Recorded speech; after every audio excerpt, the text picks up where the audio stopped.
So the last chapter of this unit is cell cycle and cell division. भाई कोई भी नया chapter शुरू होता है कम से कम उसको तो ईमानदारी के साथ पढ़ लिया करो। तुम्हारी ईमानदारी ना लपक नहीं रही है, बिल्कुल भी नहीं लपक रही है ना, किसी की भी नहीं। एक दूसरे की शक्लों की तरफ देख रहे हो। टेस्ट है 22 जून को, है ना, तो उसमें जिसके नंबर कम आएंगे उसको काट पीट दिया जाएगा यहाँ पे अच्छे से, उसका डायसेक्शन किया जाएगा। बहुत बच्चे डिमांड कर रहे हैं डायसेक्शन को। क्लियर? तो सबसे पहले संजीवनी का होगा, फिर आशु का होगा, फिर आकांक्षा होगा, फिर धृति का होगा।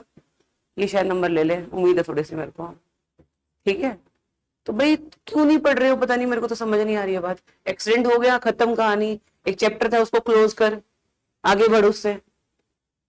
तुम आगे नहीं बढ़ रहे हो, वहीं पे अटक गए हो, है ना, वहीं उसी धरती पे अटक गए जहां पे गिरे पड़े थे, मरे थे तुम लोग। उससे आगे बढ़ लो। क्लियर? तो भाई चैप्टर का नाम है cell cycle and cell division, और खतरनाक सा चैप्टर है बच्चों को लगता है, बट खतरनाक है नहीं, बहुत ही सिंपल चैप्टर है, बहुत ही ज्यादा सिंपल चैप्टर है।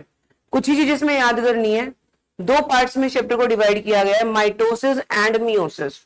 मियोसिस के फिर से दो पार्ट है, meiosis 1, meiosis 2। Meiosis 2 exactly mitosis के जैसे ही है। माइटोसिस को पढ़ना बहुत जरूरी है इसमें, और एक हम पढ़ेंगे प्रोफेज 1 ऑफ मियोसिस। ये दो चीजें हमें आ गई ना तो पूरा चैप्टर आ गया। तो दो ही टॉपिक पे डिपेंड है, ध्यान से समझना है, कॉन्सेप्ट को सही से बिल्ड करना है हमें। क्लियर? चलो स्टार्ट करें।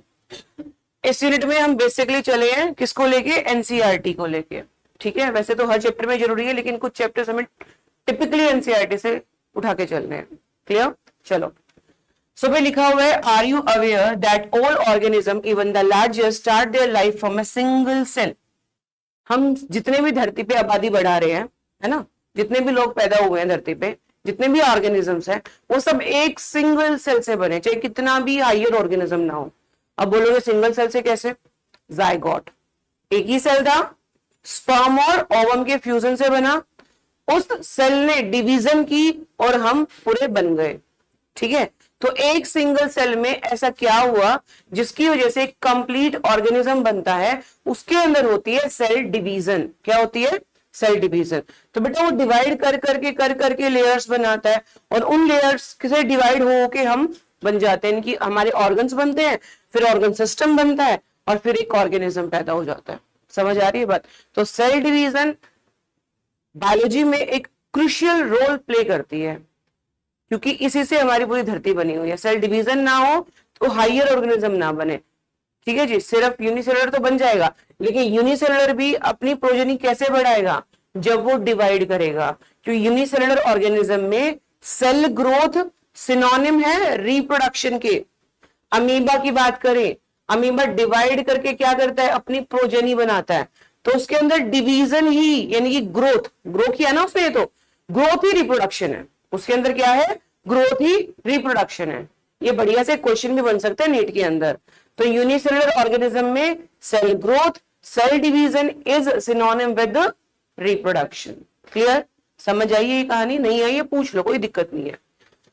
आगे you may wonder how a single cell then goes to form such large organism. तो ये बड़े से ऑर्गेनिज्म कैसे बने बता दिया, डिवाइड कर करके लेयर्स बनाई, फिर ऑर्गन्स बनाए, फिर ऑर्गन सिस्टम बना, और फिर एक ऑर्गेनिज्म बन गया।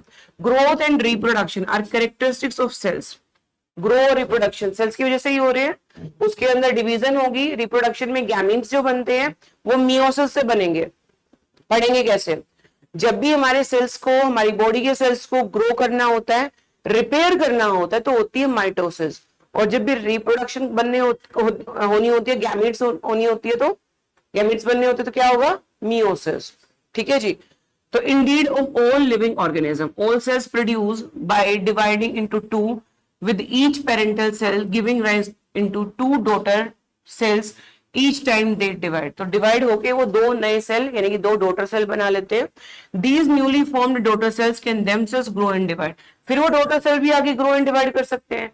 वो मेच्योर होंगे, मेच्योरिटी के बाद फिर ग्रो करना स्टार्ट कर देंगे। क्लियर?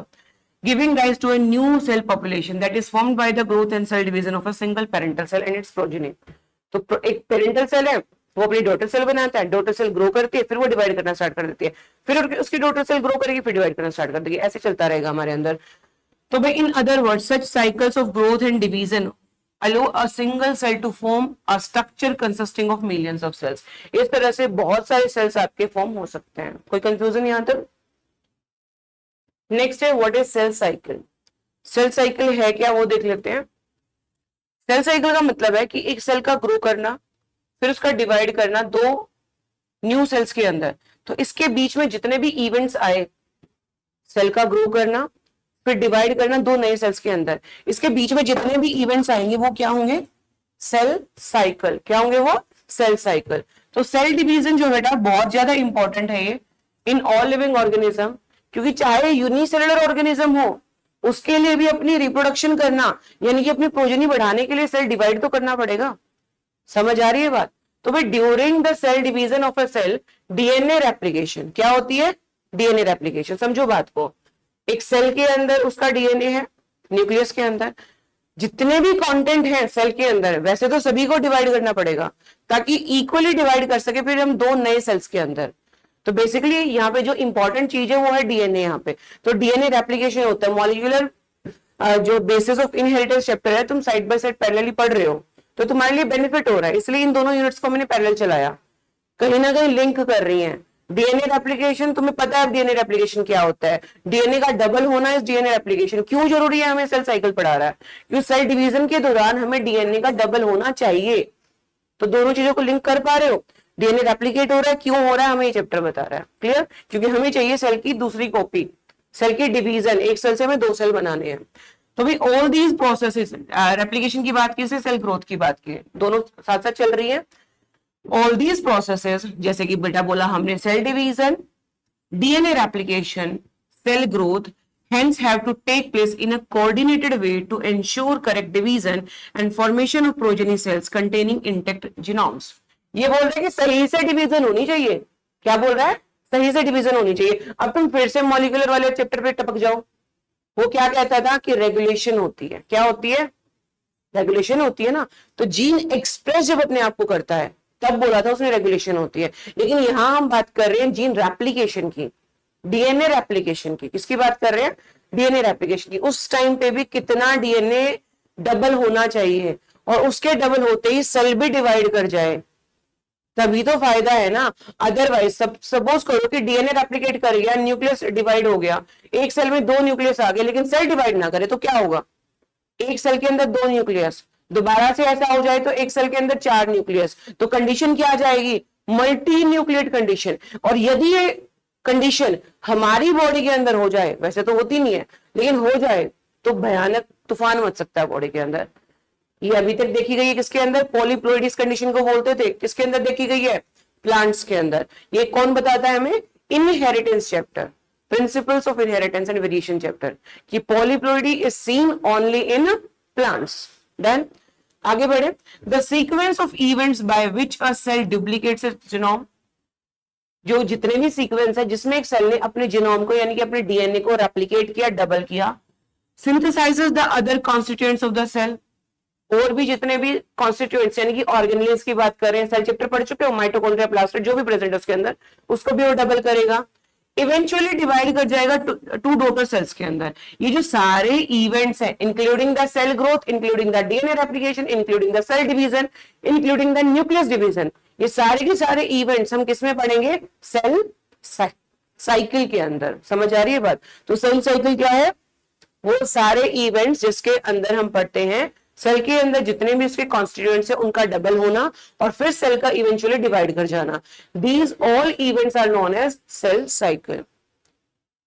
कोई तकलीफ यहां तक? क्लियर? और although cell growth in terms of cytoplasmic increase is a continuous process. Cell जो होता है ना, चाहे वो डिवाइड ना करें लेकिन ये ग्रो करता रहता है, इसके अंदर रिएक्शन जो है वो चलती रहती है। क्लियर? तो वो एक कंटिन्यूअस प्रोसेस है। क्या है वो? कंटिन्यूअस प्रोसेस है। ये जो लाइंस में बार बार इन पे जोर दे रही हूं ना कि भाई हाँ कंटिन्यूअस प्रोसेस, पता नहीं कि नीट में आ जाए तो पढ़ी होंगी तो याद रहेंगी, इसलिए मैं बोल रही हूँ बार बार एनसीईआरटी एनसीईआरटी एनसीईआरटी, क्योंकि एनसीईआरटी ये लाइंस को उठा के दे दिया जाता है नीट के अंदर, कुछ नहीं है वहां पे। तो तुमने कितनी बार एनसीईआरटी को पढ़ा है? पहली बार। पहले अपने कॉन्सेप्ट बिल्ड करो, टॉपिक को समझो, उसके बाद जितनी बार एनसीईआरटी पढ़ोगे ना तुम्हारे चांसेस नीट में अपनी रैंक को बढ़ाने के उतने ज्यादा पढ़ेंगे। बढ़ाना मतलब ज्यादा रैंक लेना नहीं होता, कम रैंक लेना है। तो कहते हाँ मेरी तो 1 लाख रैंक आ गई, देखो मैडम मेरी ज्यादा ही है। जिसकी कम आएगी उसको बेनिफिट है। Clear? DNA synthesis occurs only during one specific stage in cell cycle. DNA synthesis cell cycle के एक इवेंट में होगा, उसके बाद अगले इवेंट्स चलेंगे। तो सबको एक टाइम मिला हुआ है, स्लॉट्स मिले हुए हैं कि अब ये काम होना है, अब ये काम हो रहा है, अब ये काम होना है। पूरी सेल साइकिल हम पढ़ेंगे इसके अंदर। क्लियर? द रेप्लिकेटेड क्रोमोसोम्स, जो डीएनए हमने रेप्लिकेट किया उसको हमने डिस्ट्रीब्यूट करना है 2 डॉटर न्यूक्लियाई के अंदर। यानी कि पहले डीएनए को डबल कर लिया, 2 न्यूक्लियस में डिवाइड कर दिया और फिर सेल डिवाइड करेगा by a complex series of events during cell division. These events are themselves under genetic control. ये सारा किसके कंट्रोल में है? जेनेटिक कंट्रोल में। अब तुम बड़े बच्चे हो चुके, तुम्हें म्यूटेशन बताया, एक भी गलती हुई तो क्या होगा? डिजीज हो सकती है, कोई सिंड्रोम हो सकता है आपको। तो ये बड़ा ही सही से चलता है। तुम्हारी बॉडी के अंदर कितने बेस पेयर है बच्चों, बताओ जल्दी से। Total base pair in human genome. और वाह, ऐसे ही आंसर की उम्मीद थी मुझे। वो तो टाइप्स हो गए। वाह जी वाह, वेरी गुड। अब है ना यूवी का क्वेश्चन आ जाए, how many base pairs are present, और उसमें है ना नीचे ऑप्शन दिया हुआ है 4 का भी, तो 4 टिक करके आएगी फिर। तभी तो कह रही दिमाग के दरवाजे खोलो, खिड़कियां भी खोल लो, इवन जहां से थोड़ी बहुत हवा आ सके। भाई कितने total base pair, total number of base pair. हाँ जल्दी, ये मैंने कब पढ़ा दिया, मेरे को अपने ऊपर डाउट हो रहा है अब तो। Total base pair in human genome 30,000। वो जीन्स थी तो फिर भी चल कोई बात नहीं, तेरे को माफी है आज। वो जीन्स है, जीन्स के अंदर बेस पेयर्स होते हैं। इसका मतलब तुम जो मैं यहां पढ़ा रही हूं तुम घर जाके बिल्कुल नहीं पढ़ रहे हो। 0।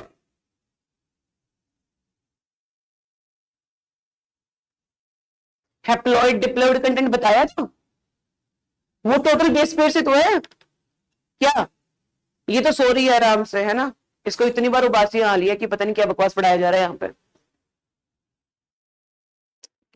पानी छिड़क क्या मैं कि या मैं छिड़कू? हाँ नहा के आया अगर तो नहा के नहीं आई, सोते सोते नहाइए तो। 9 बेस पेयर, वो हैप्लॉइड कंटेंट था। 3.3 into 10 raised to power 9 base pair. These are the total number of base pair in a cell of human. क्या है बकलो फटाफट से। ये हैप्लॉइड कंटेंट है क्योंकि हम क्या है, सेक्सुअली रिप्रोड्यूसिव ऑर्गेनिज्म। ऐसे टपके तो नहीं है ना, एक्सपोर्ट से उग गए हो तुम। 2 गैमेट फ्यूज हुए, तुम्हारे माँ बाप है ना, है कि नहीं है? क्या आसमान से टपके और ट्रेन से आए हो? ऐसे तो नहीं आए ना। एक ही पेरेंट्स से नहीं आए हो कि सिर्फ मम्मी ने पैदा कर दिया, सिर्फ पापा ने पैदा कर दिया। 2 इंडिविजुअल से आए हो, तो हमेशा डिप्लॉयड कंटेंट रहेगा। क्या रहेगा? Diploid content. तो 3.3 into 10 raised to power 9 था, उसको मल्टीप्लाई करेंगे 2 से तो क्या आ जाएगा? 6.6 into 10 raised to power 9 base pair. इसको डबल ना कर देना बेटा, 9 को 18 मत कराना प्लीज, ठीक है। तो 6.6 into 10 raised to power 9 base pair present है हमारे अंदर। भाई पढ़ना शुरू कर दो, बार बार बोल रही हूँ, नहीं तो नीट का सपना छोड़ दो, कोई जरूरत नहीं है फालतू की उम्मीद धारणा करने की, कोई जरूरत नहीं है। धृति समझ आ रही है बात? कोई जरूरत नहीं है, साफ साफ बोल रही हूँ बेटा। संजीवनी, या तो खिड़कियां दिमाग की जितने भी जहां से भी हवा आर पार हो सकती है ना उसको खोल ले, अदरवाइज कोई फायदा ही नहीं है। क्यों फायदा है, मतलब ऐसी चीज पे क्यों मेहनत करें जिससे कोई रिजल्ट ही नहीं निकल के आना। मेहनत तो कर रहे हो ना, घर से उठ के आते हो, कितनी बड़ी बात है भाई, बहुत बड़ी बात है। मतलब 8 बजे क्लास के अंदर आना बहुत बड़ी बात है। टीवी का तेरे को नहीं पता, नहीं तो हम सोते हैं क्यों संजीवनी, 10 बजे तक सोते हैं हम तो। उठ के आना भाई, इतनी बड़ी मेहनत क्यों करनी है हमें, फिर कुछ और कर लेंगे हम तो ध्यान से समझ लो, इस चैप्टर को ध्यान से समझो। अब यहाँ पे अब देखो सेल साइकिल के अंदर फेजेस लिखा हुआ है। क्या लिखा हुआ है? Phases, phases of cell cycle. क्या लिखा हुआ है? Phases of cell cycle. अब फेजेस ऑफ सेल साइकिल के अंदर क्या लिखा हुआ है? Typical eukaryotic cell. तो किसकी साइकिल की बात कर रहे हैं? यूकैरियोटिक। और यूकैरियोटिक सेल कैसा होता है? जिसमें मेम्ब्रेन बाउंड न्यूक्लियस हो, सारी वो ऑर्गेनेल्स प्रेजेंट हो जो मेम्ब्रेन बाउंड है, मोनेरा को छोड़ के सारे के सारे यूकैरियोटिक, जितने भी किंगडम है सारे के सारे यूकैरियोटिक। तो भाई is illustrated by human cells in culture. और ह्यूमन सेल में देखा गया कि उसका एक सेल 24 घंटे में डिवाइड कर लेता है अपने आप को, यानी कि डबल कितने घंटे में कर रहा है, 24 आवर्स में। ठीक है, चलो उसके बाद बढ़े। However this duration of cell cycle can vary from organism to organism. जैसे कि इसमें एग्जांपल दिया ईस्ट भाई साहब का। ईस्ट क्या है, कौन से किंगडम में रखे इसको, ईस्ट को कौन से किंगडम में रखा जाए, पंजाय। और इसमें क्या एक्सेप्शनल है, पंजाई को देखा जाए, पंजाय इज यूनिसेलुलर और multicellular, multicellular, but east is a unicellular पंजाय। तो ये एक्सेप्शन है वहां पे, ये भी क्वेश्चन आ सकता है। तो बेटा चीजें समझ लो, जो चैप्टर पढ़ते हो अच्छे से पढ़ो, जो नहीं पढ़ते छोड़ दो, कोई दिक्कत नहीं है। बट क्या होगा उससे, उससे जो रिलेटेड चैप्टर होगा वो नहीं आएगा तुम्हें, और कुछ नहीं होगा ज्यादा, तो उसको छोड़ दो। ठीक है, डन। चलो, can progress through the cell cycle in only 90 minutes. ये 90 मिनट में और ये 24 घंटों में डिवाइड कर रहा है। जितना कॉम्प्लेक्स सेल होगा उतना उसको टाइम लगेगा डिवाइड करने में। ये भी यूकैरियोटिक सेल है, but as compare to humans ज्यादा कॉम्प्लेक्स नहीं है। क्लियर। उसके बाद cell cycle is divided into 2 basic phases. पहला लिखा है इंटरफेज, क्या लिखा है, दूसरा लिखा है एम फेज, क्या लिखा हुआ है, यानी कि mitosis phase. Interphase is the preparatory phase. तुम्हें लगेगा कि सेल रेस्ट कर रहा है, but actually cell resting stage पे नहीं है। पहले इसको रेस्टिंग फेज बोला जाता था, but actually it is a preparatory phase. क्या है वो, उसके बाद माइटोसिस फेज, एक्चुअल डिवीजन होती हुई तुम्हें दिखाई देगी यदि तुम इलेक्ट्रॉन माइक्रोस्कोप के अंडर सेल को एनालाइज करो तो एक में सेल अपने आप को प्रिपेयर कर रहा है और दूसरे में क्या कर रहा है। अब मेरे को एक बात, तो प्रिपरेशन में ज्यादा टाइम लगेगा कि डिवाइड होने में, प्रिपरेशन में। इसको हम किससे रिलेट कर सकते हैं, घर में खाना बनने से। भाई पहले बाजार से सब्जी लाई गई, प्रिपरेशन, किचन साफ किया गया, प्रिपरेशन, है ना, सब्जियां काटी गई, प्रिपरेशन, आटा गूंदा गया, प्रिपरेशन, उससे पहले चक्की से आटा लाया गया, वो भी प्रिपरेशन है ना, उससे पहले कमाई करके पैसे लाए गए, वो भी प्रिपरेशन है। तो ज्यादा टाइम किसमें लग रहा है, प्रिपरेशन में। तुम्हें खाने में कितना टाइम लगेगा, बहुत कम, नेग्लिजिबल। तो वो माइटोसिस है, यानी कि वो एम फेज है। क्या है वो, तो प्रिपरेशन में ज्यादा टाइम लगता है। फॉर एग्जाम्पल 1 साल प्रिपेयर करोगे और तुम्हारा जो लक है वो डिसाइड कितने घंटों में हो जाएगा, 3 घंटों में। तो उन 3 घंटों में तुम्हारे साथ क्या होता है उस पर डिपेंड है कि तुम्हारा आगे क्या होगा। समझ आ रही है बात। तो प्रिपरेशन करना मत छोड़ देना, उन पे तो डिपेंड है, छोड़ दो भाई, वो करोगे तभी तो वो होगा ना। क्लियर। तो इधर देख लो, the M phase represents the phase when the actual cell division or mitosis occurs and the interphase represents the phase between the two successive M phase। ये साइकिल ड्रॉ करके दी हुई है बेटा, यहां से लेके यहां तक वाला, मतलब 95% जो रहता है सेल साइकिल का time period, that with the interface. 5% time किसमें लगा, हमारा एम फेज में। तो 95% of the total sale cycle, जैसे कि 24 आवर्स है वहां पे, 24 का 95% सेल ने प्रिपेयर करने में लगा दिया, और 24 आवर्स का 5% किसमें लगा, उसको एक्चुअली सेल डिवाइड करने में लगा। तो यहाँ पे जो प्रिपरेटरी फेज है उसको हमने 3 पार्ट्स में डिवाइड कर दिया, गैप 1 फेज, एस फेज यानी कि synthetic phase, and G2 phase यानी कि गैप 2 फेज। समझ आ रही है बात। उसके बाद आपका एम फेज आता है। एम फेज में फिर से तुम्हें डिवाइड करके दिया हुआ है prophase, metaphase, anaphase, telophase and cytokinesis, यानी कि सेल एक्चुअली डिवाइड हो चुका है। प्रोफेज से टेलोफेज में न्यूक्लियस डिवाइड कर रहा है, क्या कर रहा है, और आपका साइटोकाइनेसिस में क्या हो रहा है, सेल डिवाइड कर रहा है। क्या कर रहा है, सेल डिवाइड कर रहा है। समझ आ रही है बात, कोई तकलीफ यहां तक, कोई परेशानी, पूछ लूं क्वेश्चंस, पक्का। ह्यूमन सेल को डिवाइड करने में कितना टाइम लगा संजीवनी,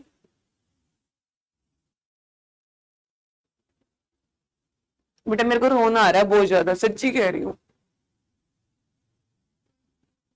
24 बोलते बोलते hours, thank you so much. East को आकांक्षा 90 मिनट्स। इकोलाई को यूवी का इकोलाई, यस ऑफ कोर्स। और उसके डीएनए रेप्लिकेट करने में, अब ये मत कहना पढ़ाया नहीं, इतने चांटे लगेंगे ना उल्टे और सीधे। भारी भरकम हाथ दिया भगवान ने मेरे को, जल्दी बोल। अच्छा पढ़ाया मैंने, ये बता सच्ची सच्ची पढ़ाया मैंने? तेरे से मेरे को ज्यादा एक्सपेक्टेशन है, मैं क्या करूं? हाँ भाई, तेरे से भी एक्सपेक्टेशन सबसे है, जल्दी बोल। सेमी कंजर्वेटिव नेचर वाला कॉन्सेप्ट कराया था मॉलिक्यूलर बेसिस ऑफ इनहेरिटेंस में।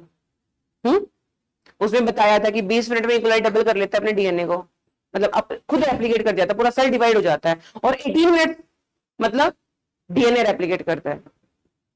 तो डीएनए रेप्लिकेशन प्रिपरेटरी फेज है, प्रिपरेशन में किया ना अपना कंटेंट डबल, तो 18 मिनट उसको लगते हैं किसके अंदर? प्रिपरेटरी फेज यानी कि डीएनए को डबल करने में, और 2 मिनट में सेल क्या कर गया? डिवाइड कर गया। तो 18 + 2 यूवी का, थैंक यू सो मच, ठीक है। तो 20 मिनट में वो डिवाइड कर जाता है। तो 3 चीजों का आपको पता लग गया, एक तो ह्यूमन सेल 24 घंटे लेता है, एक आपको ईस्ट का पता लग गया जो कि फंजाई है, यूनिसेलुलर फंजाई है, जिसको कितना टाइम लगता है? 90 मिनट्स। और इकोलाई यानी कि इकोलाई क्या है आयुष, जो भी नाम है तेरा, है अंशुल? अच्छा अंशुल, हाँ। इकोलाई है क्या? बैक्टीरिया। पूरा नाम बोले तो एसर्शिया कोलाई। क्या बोलेंगे? एसर्शिया कोलाई। चलो भाई आगे बढ़ते हैं।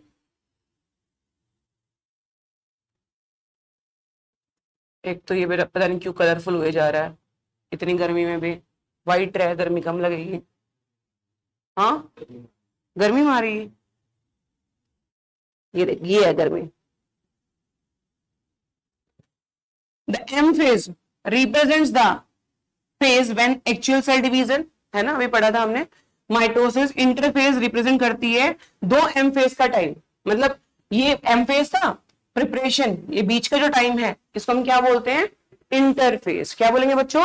Interphase. It is significance to note that in the 24 hour किसको लगे थे? ह्यूमन सेल को। Average duration of cell cycle of a human cell division proper last for only about an hour, यानी कि सेल डिवाइड करने में तो सिर्फ 1 ही घंटा लगा, 23 घंटे इसको प्रिपरेशन करने में लग गए बेचारे को। ठीक है, तो 23 ज्यादा कि 1 ज्यादा? 23 ज्यादा, और बहुत ज्यादा, 1 घंटा तो कुछ भी नहीं है उसके आगे। The interphase last more than 95% of the duration of the cell cycle. तो टोटल टाइमिंग जो सेल साइकिल का होता है बच्चों, उसका सिर्फ 95%, सिर्फ 95% इंटरफेज में लगता है, और बहुत ज्यादा 5% किस में लगता है? एम फेज में। उल्टा बोला मैंने थोड़ा सा, क्या उल्टा बोला है? मैंने 95 को थोड़ा बोला है और 5% को बहुत ज्यादा बोला है। ठीक है, चलो इधर देख लो। M phase starts with the nuclear division. M phase में पहले क्या होगा? न्यूक्लियस डिवाइड करेगा, corresponding to the separation of the daughter chromosome. Chromosomes अलग हो जाएंगे, और इस क्रोमोसोम के अलग होने को यानी कि न्यूक्लियस के डिवाइड करने को बच्चों हम बोलते हैं कैरियोकाइनेसिस। क्या बोलेंगे? Usually ends with division of cytoplasm. फिर क्या डिवाइड होगा? यानी कि साइटोकाइनेसिस। तो हमने क्या देखा? पहले होता है इंटरफेज, फिर होता है कैरियोकाइनेसिस, और फिर होता है साइटोकाइनेसिस। यूजुअली नॉर्मल सेल्स के अंदर ऐसा ही देखा जाता है। द इंटरफेज दो कॉल्ड रेस्टिंग फेज। क्या बोल दिया? क्या एक्चुअली रेस्ट कर रहा है सेल? नहीं, वो प्रिपरेशन कर रहा है ना। तो भाई is the time during which the cell is preparing for division by undergoing both the cell growth and cell DNA replication in an orderly manner. The interphase is divided into the 3 further phases. Interphase को आपने 3 phases में divide किया। Gap 1 phase यानी कि G1 phase, S phase यानी कि synthesis phase, gap 2 phase यानी कि G2 phase. Clear? Next, G1 corresponds to the interval between the mitosis and initiation of DNA replication. Cycle की तरफ देखें हम, तो बेटा माइटोसिस होने के बाद सीधा क्या कॉरेस्पॉन्ड हुआ? G1 phase. कई बार क्या होता है, जीवन में आने के बाद कुछ सेल G0 में चले जाते हैं कुछ टाइम पीरियड के लिए, हमेशा के लिए। जैसे तुमने रिप्रोडक्शन चैप्टर पढ़ा, उसके अंदर फीमेल्स के अंदर क्या हुआ, हमारा हम जब अपनी मदर के होम के अंदर होते हैं तभी हमारा oogenesis स्टार्ट हो जाता है। क्या स्टार्ट हो जाता है? लेकिन जैसे ही हमने बर्थ लिया तो वो जी नॉट में चला जाता है। पर्टिकुलर हार्मोन्स जब हमारी बॉडी के अंदर आएंगे at the time of puberty, वो दोबारा से डिवाइड करना स्टार्ट करेगा। तो सेल कुछ टाइम के लिए इनएक्टिव फेज में चला गया, जी नॉट फेज। सेल खुद इनएक्टिव नहीं है, उसके अंदर रिएक्शंस हो रही हैं, but it is not dividing. हमारे हार्ट सेल्स यानी कि कार्डियक सेल्स हमेशा के लिए रेस्ट पे चले जाते हैं, मतलब हमेशा के लिए जी नोट में चले जाते हैं, वो डिवाइड नहीं करता कभी भी। क्लियर? एक बार जितना बन गया उसके बाद डिवाइड नहीं करता। तो कुछ सेल्स हमेशा के लिए जी नोट में चले जाते हैं और कुछ सेल कुछ टाइम पीरियड के जी नोट में चले जाते हैं। क्लियर? जब भी उनकी जरूरत होती है तो वापस आ जाते हैं सेल साइकिल के अंदर, तो एंटर करेंगे और सारा साइकिल कंप्लीट करेंगे, सेल डिवाइड करना स्टार्ट कर देगा। क्लियर? चलिए तो भाई पढ़ते हैं आगे। M phase represent the phase when actual cell division is going to take place. और इसमें हमने देखा इंटरफेज के अंदर 3 फेजेस हैं, gap 1, S phase and G2 phase. Gap 1 phase mitosis के बाद शुरू होता है, मतलब पहले डिवाइड करके आया हुआ सेल, अब उसको क्योंकि डिवाइड हो गया ना, यंग सेल्स हैं दोनों, नए सेल्स क्या हैं? यंग सेल्स हैं, उन्हें दोबारा से भी तो मेच्योर होना पड़ेगा, उनके अंदर जो कंटेंट है उनको फिर भी तो डबल होना पड़ेगा ना, तो उनको भी रेस्ट चाहिए। क्या चाहिए? ताकि अपनी चीजों को फिर से डबल कर सके वो। तो G1 phase corresponds to the interval between the mitosis and initiation of DNA replication. During G1 phase, the cell is metabolically active. Metabolically वो एक्टिव है, मेटाबॉलिज्म यानी कि रिएक्शंस उसके अंदर हो रहे हैं, and continuously grows but does not replicates it's DNA. लेकिन डीएनए को रेप्लिकेट यहाँ पे नहीं करता। तो ध्यान से समझो, हमने जीवन फेज में क्या पढ़ा? जीवन फेज में सेल मेटाबॉलिकली एक्टिव है लेकिन उसका डीएनए यहाँ पे रेप्लिकेट नहीं करेगा। एस फेज की बात करें यानी कि synthesis phase, marks the period during which DNA synthesis और replication take place। इसके अंदर क्या होता है? DNA actually divide करता है, replicate करता है। During this time the amount of DNA per cell doubles। ध्यान से समझो, DNA डबल हुआ है लेकिन DNA जब हिस्टोन पे रैप करता है और उसके बाद क्रोमेटिन फाइबर बनता है और उसके बाद नॉन हिस्टोन प्रोटीन से रैप करके वो क्रोमोसोम बनाता है, पैकेजिंग ऑफ डीएनए। अब तुम रिलेट कर सकते हो, 11th में तुम छोटे बच्चे थे, इन चीजों को नहीं पढ़ पा रहे थे, लेकिन मॉलिक्यूलर चैप्टर से क्या हुआ कि तुम्हें ये सब चीजें अच्छे से आ गई। तो बेसिकली उसको पढ़ने के बाद ही तुम्हें ये समझ आना चाहिए, है ना? तो डीएनए तो डबल कर गया, क्या हम यहाँ पे इस स्टेज पे बोल सकते हैं कि क्रोमोसोम भी डबल कर गए? क्या कहते हो? नहीं, डीएनए डबल हुआ है, अभी हिस्टोन प्रोटीन की पैकेजिंग नहीं हुई, तो क्रोमोसोम डबल नहीं हुए हैं, यहाँ पे डीएनए का कंटेंट डबल हुआ है। मान लो सेल में इससे पहले 2C डीएनए था, तो अब कितना हो जाएगा? 4C। लेकिन 23 क्रोमोसोम के 46 नहीं हुए बेटा यहाँ पे। क्लियर? हाँ, number of chromosome is same लेकिन the amount of DNA is doubled. The amount of DNA is doubled, क्योंकि प्रोटीन तो है नहीं ना तुम्हारे पास, हिस्टोन वाज द प्रोटीन, तो प्रोटीन डबल होंगे तभी तो काम बढ़ेगा हमारा आगे, तो वो तो डबल हुआ ही नहीं है हमारा। चलिए आगे बढ़े। If the initial amount of DNA is denoted as 2C then increase to the 4C। ये क्वेश्चन भी आ सकता है कि एस फेज से पहले इतना था तो भाई एस फेज के बाद कितना हो गया? क्रोमोसोम के कॉन्टेक्स्ट में भी बोल सकते हैं, दोनों को इकट्ठा पूछ सकते हैं और ऑप्शन बना के दे दिया आपको, तो आपने ध्यान से क्वेश्चन को पढ़ना, ध्यान से आंसर्स को देखना है। क्लियर? और फिर मार्क करना है। However there is no increase in the chromosome number, कोई क्रोमोसोम में इंक्रीज नहीं हुआ है। If the cell had diploid और 2n number of chromosome at G1 phase, even after the S phase the number of chromosome remains the same। तो content of chromosome diploid है तो diploid ही बोलोगे, tetraploid ना बोल के आ जाना कि भाई क्रोमोसोम भी डबल हो गए हैं यहाँ पे, ऐसा नहीं होगा। समझ आ रही है भाई? इसे बोलते हैं कंटेंट बिल्डिंग। क्या बोलते हैं? मतलब भाई कंटेंट को बिल्ड करो पहले, समझो चीजों को पहले, ठीक है? उसके बाद एनिमल सेल्स के अंदर ड्यूरिंग एस फेज के दौरान क्या हुआ? DNA replication begins in the nucleus. कहां पे शुरू होता है ये? न्यूक्लियस के अंदर।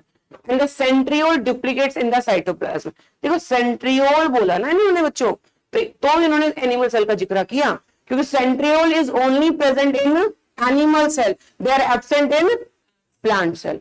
समझ आ रहा है कॉन्टेक्स्ट क्यों रिलेट किया इन्होंने? क्योंकि सेंट्रियोल बोला है, सेंट्रियोल ना बोलते तो हो जाता। अब यहाँ पे क्या हुआ कि S phase, during S phase DNA जो डबल हो रहा है वो न्यूक्लियस के अंदर हो रहा है और उसी टाइम पीरियड पे आपका क्या डबल हो गया है? सेंट्रियोल डबल हो गया है। सेंट्रियोल दोनों पोल्स पे जाएगा ताकि वो अपने थ्रेड को खींच सके, बात की प्रोसेस है, ठीक है? During the G2 phase. अब G2 फेज में क्या हुआ, देखो समझो ध्यान से। G1 फेज में क्या हुआ, ग्रो किया सेल, मेटाबॉलिकली एक्टिव है, मेटाबॉलिकली अपने आप को स्टेबल कर रहा है, क्योंकि अभी अभी बेचारा डिवाइड होके आया है, बेबी डिवाइड हो गया। जैसे कि अब क्या हुआ कि मम्मी ने सुबह का खाना बना दिया, तुम लोगों ने खा लिया, अब बेचारी 2 मिनट तो बैठेगी, लेकिन ऐसा थोड़ा मर गई है। सोने का मतलब मरना थोड़ा ही है, सांस तो ले रहे हैं, तो मेटाबॉलिकली एक्टिव है बट एनर्जी गेन कर रहे हैं। क्या एनर्जी कर रहे हैं, उस टाइम पे क्या होता है कि उनके जो मतलब डीएनए को बनाने के लिए भी कुछ चाहिए ना हमें, वो सारी चीजें डबल हो रही होती है, वो सारी चीजें डबल हो रही होती है, या फिर वो सारी चीजें बन रही होती हैं, तो एनर्जी गेन कर रहा होता है सेल, मेटाबॉलिकली एक्टिव हो रहा होता है सेल, लेकिन और कुछ नहीं होता उसमें। एस फेज में DNA duplicate, centriole duplicate, centriole. G2 phase में क्या हुआ, प्रोटीन्स बनेंगे। क्या बनेंगे, अब बेटा तुम्हारे पास डीएनए भी है, तुम्हारे पास प्रोटीन भी है, तुम क्रोमोसोम बना सकते हो ना। अब वो काम स्टार्ट होगा, अब वो काम स्टार्ट होगा, क्रोमेटिन फाइबर बनना स्टार्ट होंगे, एम फेज पे क्रोमोसोम बनेंगे, प्लेट पे आएंगे, दो खींचे जाएंगे, फिर वो अलग होगा, वो सारा प्रोसेस अभी यहाँ स्टार्ट होने वाला है। तो बेसिकली ये जरूरी था ना उसके लिए। Proteins are synthesised in preparation for mitosis while cell growth continues. Cell growth नहीं रुका है, ध्यान रखोगे। तो भाई G1 फेज में क्या हुआ, metabolically the cell was active और डीएनए डजंट डुप्लीकेट। इस फेज में DNA content duplicates but chromosome does not duplicate, इसके साथ सेंट्रियोल डबल हो गया। उसके बाद G2 फेज में प्रोटीन्स बन गए। क्या बन गए, तुम्हें ना बहुत सारी बातें याद नहीं रखनी है, फर्दर बुक्स पढ़ें तो बहुत सारी चीजें दी हुई हैं, इस चैप्टर के क्वेश्चन आउट ऑफ एनसीईआरटी दिए हुए हैं। लेकिन अभी का पैटर्न जो हम नीट का देखें, एनटीए का देखें, तो बाहर से क्वेश्चंस नहीं आते। तो जितनी चीजें तुम्हें मैं बता रही हूं उतना याद करो, नीट में नहीं आने वाला कुछ भी बाहर से, चाहे तुम्हें कोई भी एग्जाम बाहर से दे दे। क्लियर, तो इतनी मुश्किल आ गया इसमें, कुछ बहुत इजी था। आगे बढ़े, उसके बाद दिया हुआ देखो ये क्या लिखा हुआ है यहाँ पे,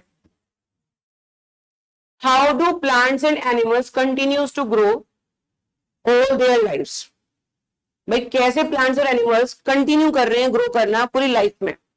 do all cells in a plant divide all the time, क्या सारे के सारे सेल डिवाइड कर रहे हैं, परमानेंट सेल थोड़े, कई बार कर भी सकते हैं, दोबारा से वो गेन कर लेते हैं, बट हो सकता है वो मेच्योरिटी में भी चले गए हो, है ना। टेम्परेरी सेल डिवाइड करते रह रहे हैं, प्राइमरी सेल डिवाइड करते रह रहे हैं, सेकेंडरी ग्रोथ के बाद वो डिवाइड नहीं करते हैं, तो ये कुछ कॉन्टेक्स्ट है यहाँ पे। Do you think all cells continues to divide in all plants and animals, can you tell the name and location of the tissues having cells that divide all their life in higher plants, meristematic tissue.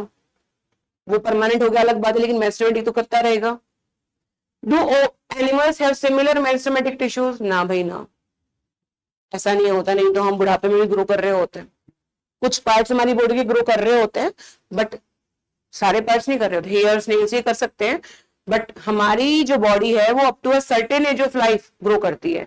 इसे हम क्या बोलते हैं, limited growth. क्या बोलते हैं, तो plants के अंदर अनलिमिटेड ग्रोथ और एनिमल्स के अंदर लिमिटेड ग्रोथ, यानी कि डिटरमिनेंट ग्रोथ,